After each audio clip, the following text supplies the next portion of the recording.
So we'll continue our discussion on the soul. Can you see me? Okay, great. So so far we have talked about how soul is nothing but an interdependent, interrelated phenomenon of body, mind, and consciousness. It's just a term to denote that there is this body, mind, consciousness arising and passing away. And so I want to demonstrate that using an analogy of an electric bulb. So everybody knows what the bulb is made of? No? Glass and gas. Right, it has this socket, then the glass enclosure, and there is a tungsten filament inside, right? And there is this inert gas. Right? There's absolutely no oxygen in this. If there is oxygen, there would be an explosion. So they make sure that the oxygen is completely taken out and you can fill it with inert gas. I think it's argon. You might want to check on that. But that inert gas facilitates eliminating explosion. So you have this electric bulb, and then when you put it in the electric socket, what happens? Right. If the switch is on. If the switch is on. Exactly. So you put this in the socket, and then you turn on the switch. This thing glows, right? What happens is when you turn on the switch, just like you turn on the tap and the water starts flowing in the water pipe, literally in the similar fashion, when we turn on the switch, the electrons start flowing through the copper wire. It's literally like a water pipe hose, you know. The free electrons, the copper atom, there are many free electrons rotating around the atom of copper metal, and so they start flowing in one direction. They start flowing in one direction and it hits here, and bang, the current goes in to the tungsten filament and it vibrates the tungsten atoms at a very high energy. And because of that, the tungsten atoms, they give out photons, which we see as visible light. A very, very simple but very profound phenomenon. So that's how the electric bulb works. Now, using that as an analogy, in this whole phenomenon, analogically, what is the body in this electric bulb thing? The bulb, the glass, the enclosure, and the space. Everything physical. Everything physical, right? So this is the body, right? Including the tungsten filament and the argon gas inside. This is the body, right? And what is the mind and consciousness? Turning on the switch. Turning on the switch, that volition, that desire is mind. Okay? And electric current is consciousness. Only when these three things are together, you get light. Is anything happening without current? Nothing. Right? If I have current, if I have the bulb, but if I don't turn on the switch, am I going to get light? No. Only and if only there is body, mind, consciousness, there is phenomenon of soul, or you could call it phenomenon of experience. Any experience has to have these three components: matter, mind, and consciousness. Period. This is a very profound law of nature. Very profound. If we can experientially understand that, then we know soul as it is, not as some individual Atma, or there will be so many philosophies, right? Soul is Atma, not individual soul or individual Atma as we like we say Jeev, right? These are some of the traditional terms. Basically, soul is Atma, not my Atma or not like individual soul. I'm not able to express it, but the point is, it's a phenomenon where three things, constituents, have to always come together, period. So, okay, so there are three elements of soul: body, mind, consciousness. Okay? In this whole phenomenon, the subtlest is the electric current. Everybody would agree, right? The subtlest phenomena is the electric current. This we can see, touch, and all that, right? But that current we cannot see. It is so subtle, right? I mean, if I'm right, every second there are billion electrons flowing through that wire. To be precise, it's 6 times 10 raised to the power 18 per second electrons. It's constantly moving. To that extent, it is subtle. That's one thing. Second is, it's a flow. Electrons are flowing, right? Coming and going, arising, passing away, arising, passing away. So it is with consciousness. Consciousness is a flow. It's a flux. There's no such thing as fixed consciousness, like we say Brahman, and then we have this proclivity, I am Brahman. Totally false. There is no fixed entity here. It's a constant flux. It's a flow. Brahman is Brahman. Okay? This is for the benefit of those who know the traditional terms.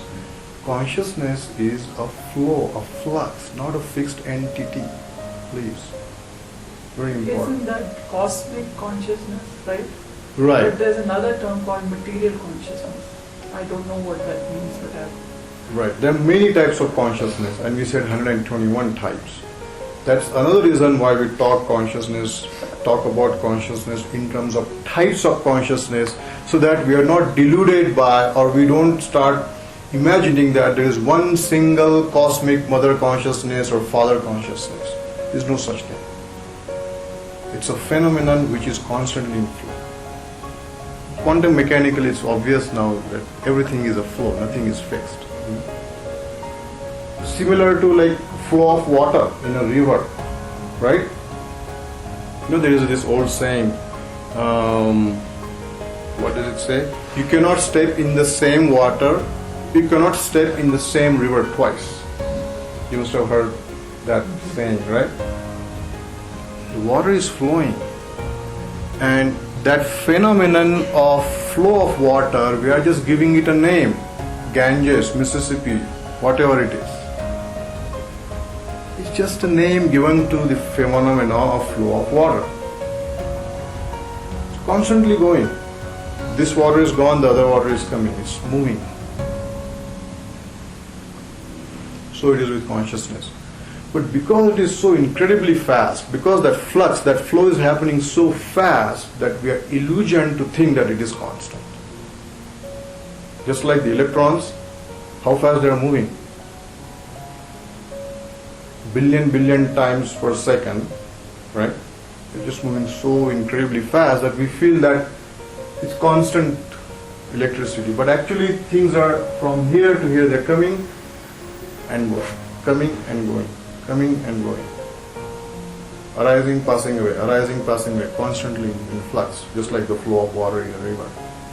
so as a human being, it's the thoughts you're talking, it's constant flow of thoughts and experience. Is that what the analogy? Right. So I'm getting to that point. So what happens, like you are hearing me right now, right? Your ability to cognize that cognition of the sound, right? It is happening so fast that it almost seems like continuous, and then suddenly you get illusioned and you think, I am listening. What is actually happening is the ear consciousness is arising, passing away, arising, passing away, arising, passing away, constantly, at such an incredible speed that you feel you are seeing it. Well, isn't that your nerve, like the electrons, isn't that your nervous system, copper and flowing the synapses and... Right, yeah. So, yeah, in fact, even at a neurological level, you will see that what is happening, at the level of synapses, it's constantly happening, and then in a flow, it's constantly moving. We think, I think I am talking. No, it's consciousness, but it is arising and passing away extremely fast. It's like a motion picture. Like a motion picture, yeah. Same with our body, our being. We are born and then we go through the whole process of growth and dying and everything, right? It's also a flow, a process, birth, death, but we feel that I am being born, I am dying, it's me, it's not you, it's just body, mind, consciousness constantly arising, passing, arising, passing, arising, passing. So even if we understand that intellectually right now, logically, then we have set the platform for our soul journey. Just even intellectually understand that it is just a flow, but it looks as one entity which we call I. That's simply because we don't have that capability to look into it and find out at what speed it is happening. Maybe they will. Soon they will realize that just as the electrons are moving at 6 times 10 raised to the power 18 per second, that fast, consciousness, they might be able to, assuming consciousness is less a material phenomena, assuming they might be able to realize that this whole phenomena is arising, passing away at Planck time, right? They're kind of getting into that. Planck time is 1 billionth of a second. 1 to the 120th pound. No, that is the cosmological constant. I'm talking about the Planck time. The smallest possible interval of time is called Planck time. It is so small that it is more mathematical than real. But it is at least possible to put it in a mathematical model. So maybe in future we will, as we study consciousness more, we'll realize that indeed it is a flow. And you cannot say, I am consciousness. Just coming and going, coming and going, coming and going. Even this electric current, if it was the same thing, fixed entity that is giving the electricity, not changing, I should not get an electric bill. Right, Sunny? Why I am getting that obnoxious bill every month? Because it is changing, exhausting. So it is with consciousness, body, mind, and consciousness. So is soul also a phenomenon? Right. Like if I take that river analogy, I use an urban pot to fill water. Mm-hmm. Now I have what is called a pool of soul, because there is that body of pot, there is the water which was flowing, which Right. I think is trapped inside. Mm-hmm. But once I break it, the whole thing is merged. The water goes Is back merged. into the river. Yeah, So, that's but pretty much. the soul is just for that time period. For that. That is not soul, that is an illusion of soul. It's actually that concept of individual soul. In fact, it's like overthrowing the superstition of ancient thinking, where that part, you feel it is me, it's my soul, right? There's no such thing. That delusion occurs because of not knowing that everything is a phenomenon, everything is constantly changing. Nothing fixed, like I said, you get an electric bill. It's like that. So here, yeah, go ahead. I was saying, so that is also not soul. No, it's opposite of soul, which is ego. A drop May I of ask a question? yeah. So what was the point? The point is, yeah, that's a very good point. Why we're trying to understand this is because at the ultimate level, the reason we are suffering is because we think it is our body, because we think it is our mind, we think it is our consciousness. When somebody is like, let's say, getting angry at you, you actually feel that that person is getting angry at you. Then you react. There's no person there. Anger is anger. It's a mental phenomenon Arising from body-mind consciousness. It's a mental phenomenon that is actually to be precise, a karmic phenomenon. It's a volitional phenomenon. Anger is a phenomenon which is arising and passing away in that body-mind consciousness. That's all. There's no person who's getting angry. Just try this. When somebody is upset with you, for a moment, look at that person as not as a person but as a being representing a bundle of body-mind consciousness. See what happens. You will not feel angry towards that person.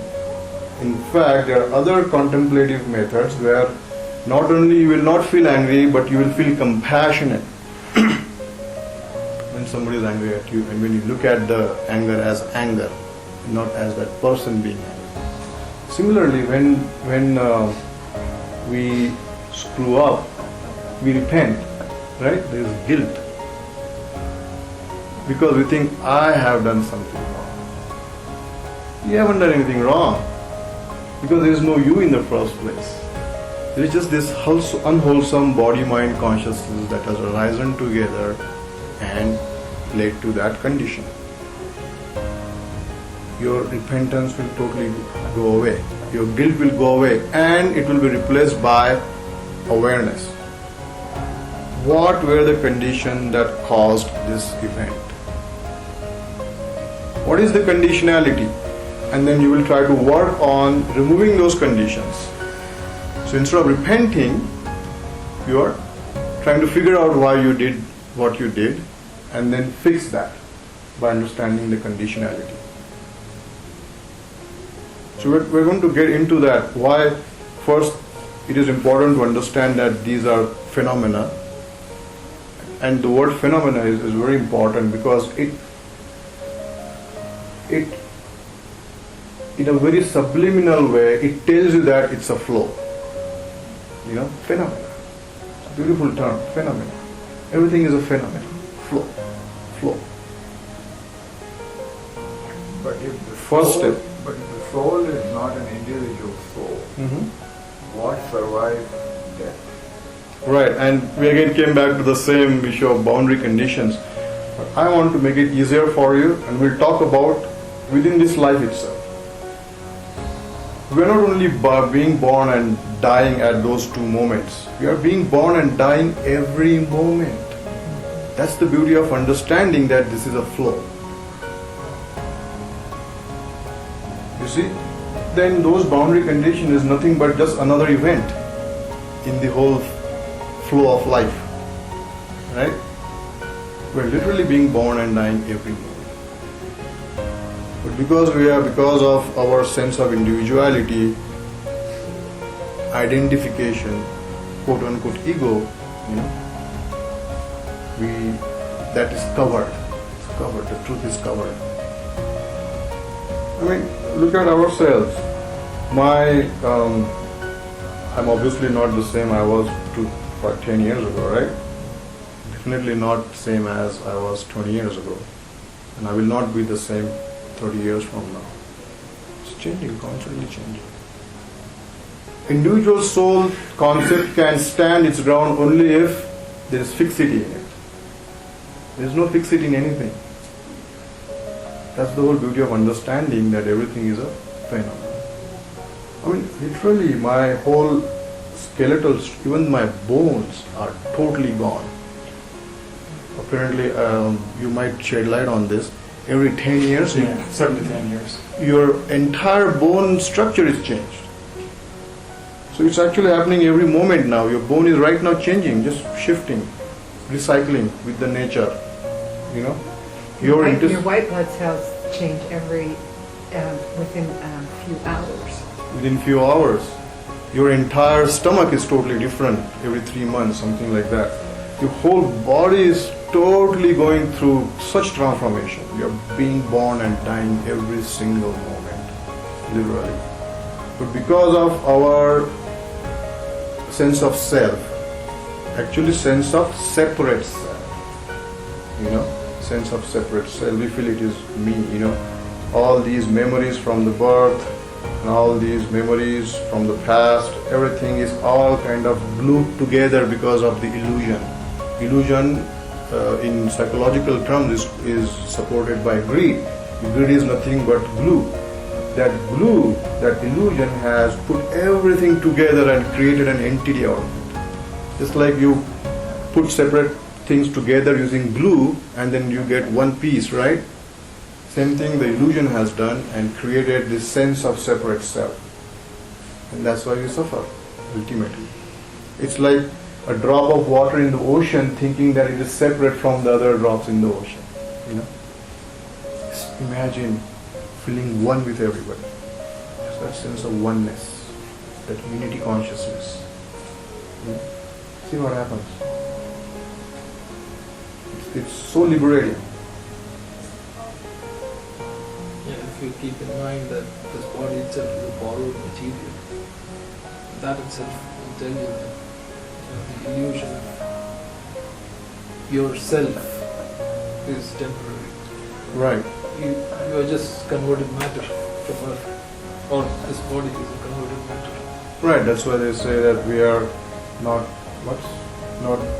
we are spiritual beings having human experience.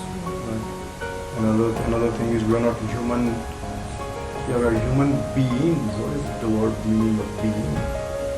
Beingness. Candle.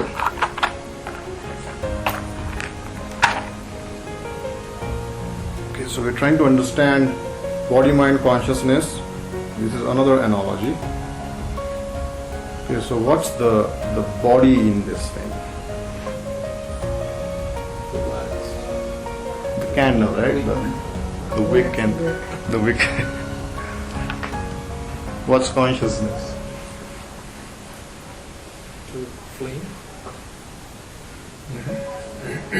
The flux of light energy. That's consciousness. Because we are so used to thinking in terms of separateness, we feel that it's the candle that is giving the light. Oh, that candle is giving me light. You know? It's not the candle. It's just that flux of energy coming and going, coming and going, coming and going, coming and going. But can you see that? You cannot see that. You feel that that light is continuous. It's fixed, but it is not. If it was fixed, then I should never exhaust the candle.